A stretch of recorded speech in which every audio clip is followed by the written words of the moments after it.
welcome to a brand new edition of the Big Arsenal Discussion.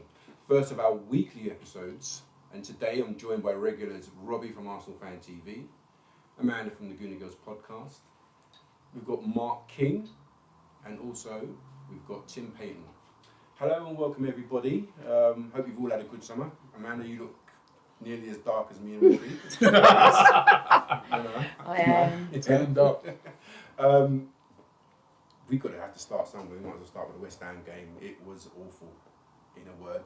But I want to hear what you guys thought about it. Let's break it down quickly. I'm going to start with you, Tim. Lay it on the line. Well, there's lots of different opinions, including the manager who can't make up his mind. Simultaneously, he's got his players being nervous and his players being overconfident. They just stamped the place out. I'm sure it was more to do with thinking that they should have to turn up to beat West Ham, believing their own hype a little bit after a good pre-season. Or we must actually remember, maybe there were some clues. It wasn't a very good May at the Emirates, was it, in terms of results and scoring goals? And so actually we just carried on the pattern of not being particularly good or convincing at home at the moment, and we might have to just really think about how we get round the style that teams come and play with us. But the only other thing where I take a little bit of consolation is Arsenal historically are very poor in the opening game. It really is a terrible track record, and West Ham were a bit more ready, but they've got to improve a lot on that or it's going to be a depressing season. Robbie, people will say that Arsenal should have gone out there and beaten them. For me, if you look at both the teams, you wouldn't really pick any West Ham player over any Arsenal player on that day. You were there. What did you see? How did you see the game? I mean, how would you draw your conclusions? I'd say very similar to Tim. The team, it reminded me so much of Monaco when we played it. And the fans all turned up thinking, easy game, we're going to win. And the players turned up with exactly the same attitude, thinking, all we got to do is turn up and we'll beat West Ham, which, to be fair, I suppose we normally do. But it was a really, really disappointing performance. Up until they scored, to be honest, we weren't playing that badly. We looked rusty, but we had most of the possession. There was a lot of passes going astray and balls being passed behind players and stuff like that, which I suppose, it's the first game of the season, so you expect a bit of that. But I just didn't like this kind of, I don't know, it's like once we went 1-0 down, we just looked so shocked that we couldn't recover. And Cech, who we was all thinking is going to be our saviour in goal, I thought I was watching just Chesney or one of these guys. He looked so nervous.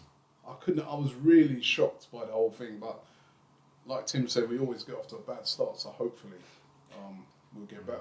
Mark, the schizophrenic attitude of our players from one week beating Chelsea and then coming back to have a bump like that. I mean, how do we get over that? How do we, we're going forward with the Palace game. What do you expect to see going forward now? I don't know. I mean, I think the game was telling because I can't see that everyone will have a bad game like that, all in the same game in the future. Literally, I thought only Oxlade-Chamberlain came out of it with any credit, and even he's got to hold his hands up for the second goal. Everyone else, I thought, had a poor game in degrees. So I don't think they can all play that badly again. I'm hoping that Wenger will look at how he set the team out, to be perfectly honest, because as much as there are other factors, I do think that he altered the team again from what I would say would be what I would prefer, which is Santi in the middle with Coquelin rather than Ramsey, because I think Ramsey causes us some certain issues in there, and Cazorla's not a wide player. So hopefully he'll look at that. For Palace, it's an away game, so it's a good chance for them to put it right, and that's what they're going to have to do. Amanda, Mark's alluded to things that Wenger didn't. Some people think Wenger didn't do right in the game. Where do you think that Wenger's trying to shoehorn Ramsey in because of his ability to get forward and his energy levels and his goal scoring threat? Would you like to see him sort of probably set up without Ramsey in there and set up, more traditionally with Ozil as 10, yes, Cazorla yes, as number Ozil 8? as 10, yeah. yes, And 1, 2, 3, 4, 5, 6, 7, Yes. 8, 9 and 11, yeah. Why would you not want the number 10 as the number 10? It's a problem with Ramsey, isn't it? Because he's not a wide player either. it is an issue. But two things I'd just like to pick up on. First of all, about Petr Cech, is that he didn't play for 90% of the season last year. He hasn't got the same defence in front of him. And I tweeted about this, that if you go to a new job, and if you've done that job elsewhere, you've still got to get used to your colleagues. You still, it's time for adjustment. Just give him a break, okay?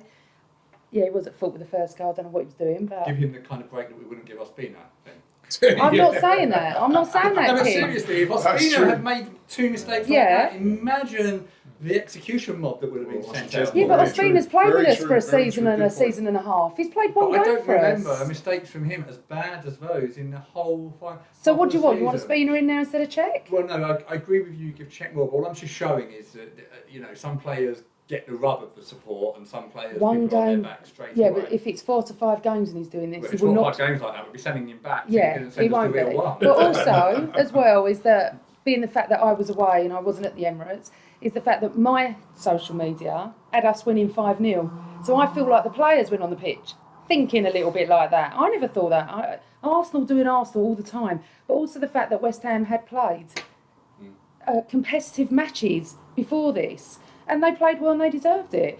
Let's write it off as a bad day at the office. I said everyone needs to calm down a little bit. Let's see what happens in the next couple of games. 2 major tough games.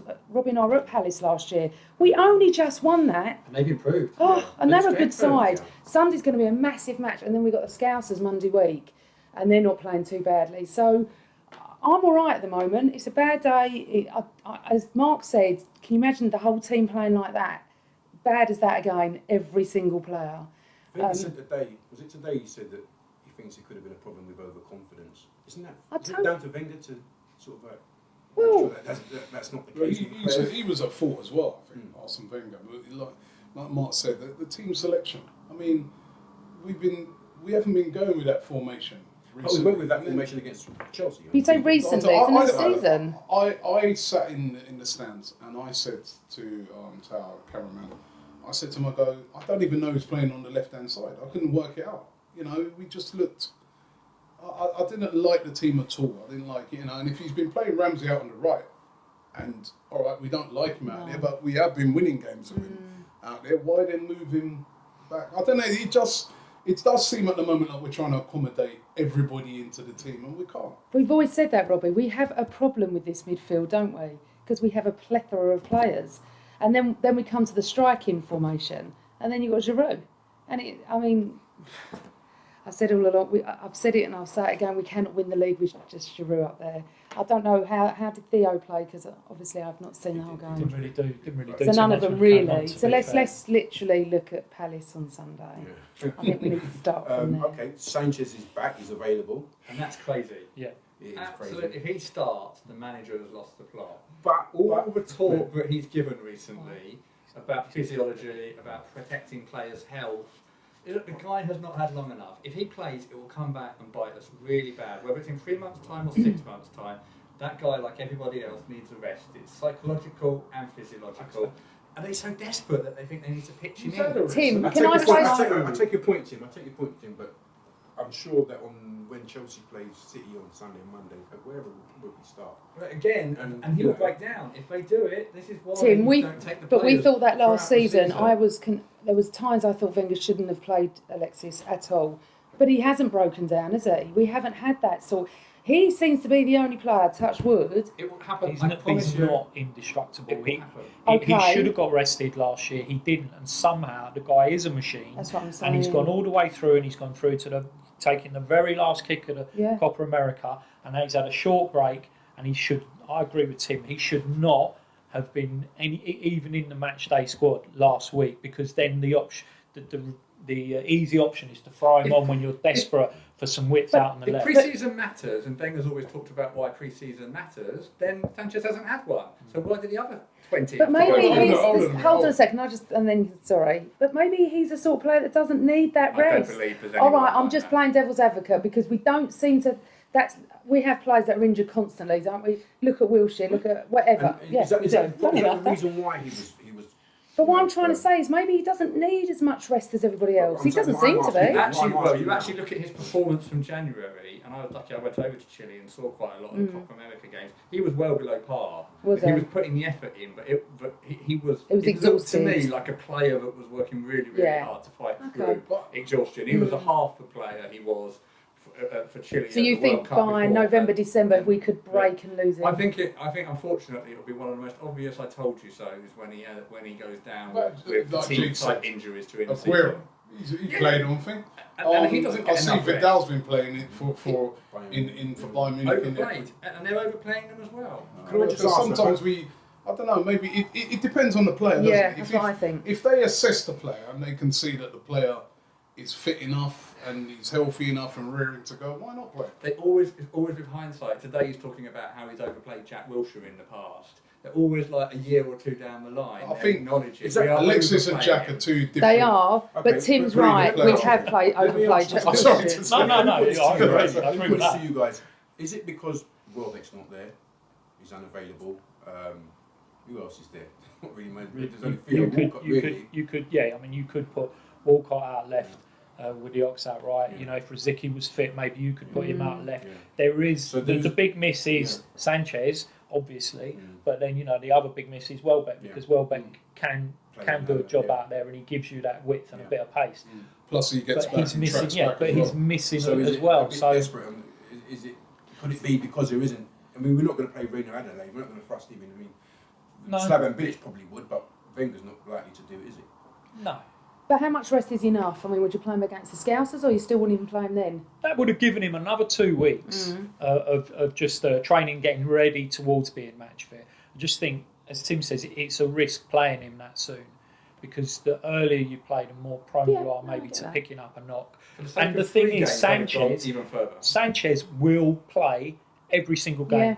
He will tell Wenger, I'll play, I'm fit. Of course I can play boss. He will never say to Wenger, actually, no, I'm feeling a bit of a niggle here. I think it's best if I don't, because that's not his. No. That's not how he is. He'd probably be out in the park. But I like them South American players, right? Some of them, like Sanchez, like Aguero, like Suarez. Tevez before Suarez. They played every game. They seem like they can play every week. They're tough guys. Fighters. Yeah, they're street fighters. Yeah.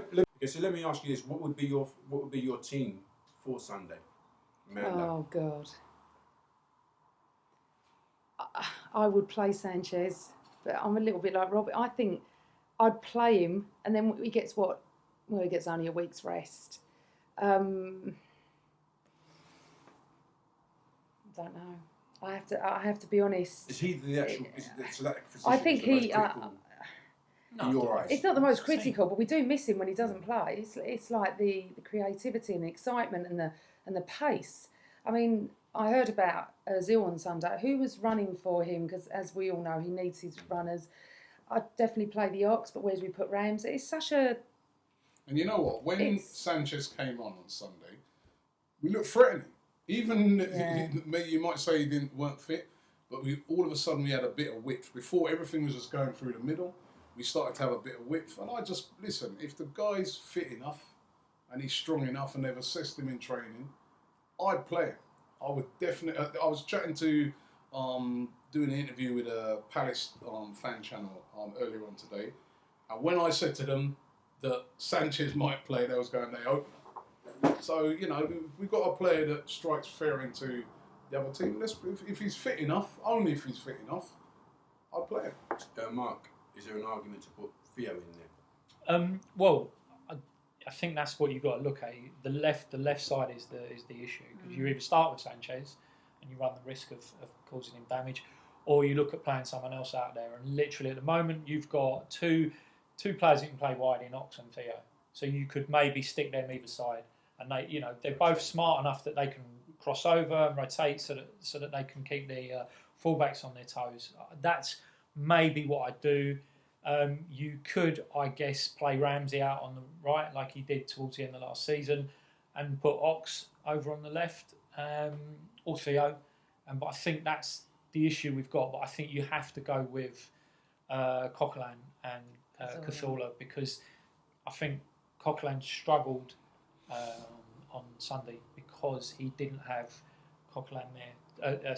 Cazorla there to feed the ball, because Coquelin wins the ball, gets the ball, he just gives it short because Cazorla's always there. He gives it short to Cazorla, and then Cazorla is the one that actually links up the play with Ozil in the hole or the wide man. You know, without him there and with Ramsey kind of trying to bomb on a little bit, Coquelin's trying to do passing himself, which is not his forte. You know, his game, win the ball, give it to one of the other guys. That's all you really want him to do. So I think it's important to have them two, and then you think about, okay, well, who have you got in the two wide positions? Let me ask Tim quickly, Amanda. That's all right. Well, I think we've talked completely in that conversation about the offensive part of the team.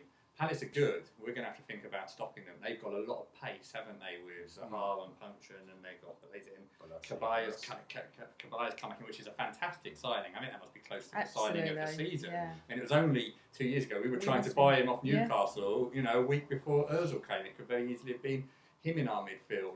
But what I'm not quite sure about, I think it will settle down. Does this call for Bellerin and Gibbs because you need the pace? Or do you need the more stronger defensive unit of perhaps Monreal and Debuchy? But I think that is going to be where the game will be key. And actually, when you don't have the pace in the fullbacks, I think that partly shows the problems we had against West Ham, because it ends up going narrower and you don't have the other outlet. But I do worry if you had Gibbs and Bellerin in about what the opportunity you would give to Palace to come onto.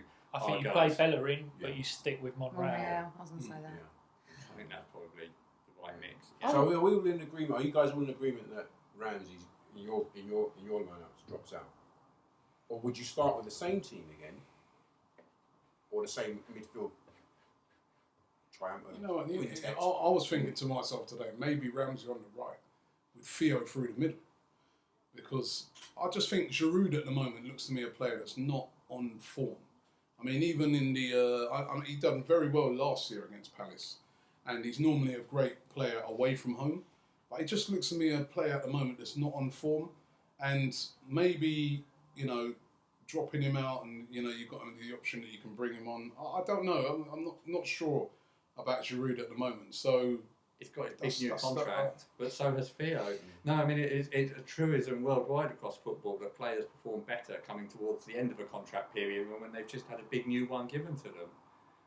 Let's hope we're not going to have that issue with what are you saying? It's actually proven about how often they're injured and how they perform. I think about it, take it down into your own. I think he's just got his big new whacking contract, you know. Yeah, but he's the sort of player that would want to do well, Tim. I know what you're saying, I sort of get that point, but he would want to do well. I just think that he's not good enough. Not able to do as well as we need. To Robbie's point, the two Palace centre-halves would prefer to have Giroud there. Absolutely. They wouldn't want Theo there because they're two big guys who would rather it was a traditional centre forward up against them than Theo, who's going to be looking to get in behind with Ozil feeding him. So that's definitely a good option as well. Would you use the tactics that we used against City last year with this? I don't think we need to see hold on a that second. much. Hold on, sorry, Mark. They're a really good side, Robert. Really Don't write them off. They're a good side. They're a good side. They were really good last year. What about this year? They're not City, though, are they? Okay. They're a good side. They're a very good side, and they've made good signings. But those signings have to gel in. Yeah. And let's have it right. Last week, right? Yes, they did well. That was a good 3 points away from home. But that's one of the biggest robberies I've ever seen in football. A man scores a perfectly good overhead kick, right, and that's disallowed. And at the end, one of the most nailed-on penalties you ever see in your life, right? And that game could have been a lot different. So they're a good side. They've bought good players. But their confidence is going to be high because of it. And ours isn't going to be so great. We're under pressure. The fans are going to go at them. That's true. We are under pressure. But I just feel that they're not City. I'm not saying they are, but maybe we can still use the same to be tactics. overconfident. I'll tell you one thing that will help this time rather than last year is their pitch last year was a potato patch. Yeah, it was. This year, because it's early, hopefully it'll be a good pitch which suits us better. So hopefully that'll be good because last year was awful. It was. I mean, it was terrible. Predictions then for Sunday. We'll start with you, Tim, and we'll end up with Amanda. I think it'll be 1-1. 1-1. Rob? I'm going 2-1 to Arsenal. I think we'll take it. I think we'll bounce. We're good at bouncing back. Mark? 2-1 to Arsenal. Amanda? We won't lose. Right. I don't presume. That's been a big Arsenal discussion. Leave your comments in the box below and make sure you subscribe. Hi, do you know a deserving Arsenal fan? an Arsenal fan who, I don't know, doesn't get to go to games regularly, an Arsenal fan who goes to games regularly and, you know, you want to, you know, do something for him and just, I don't know, give him some sort of reward. A fan who, I don't know, never gets recognised for some of the things, the great things that he does for the club or for his great support that he's shown for the club over the years. I don't know, somebody who's sick or ill, who, I don't know, anybody that you think is a deserving fan, leave it in the comments below or send us an email at arsenalfantv@gmail.com and tell us who that person is for our brand new feature that we're doing called Gooner Family.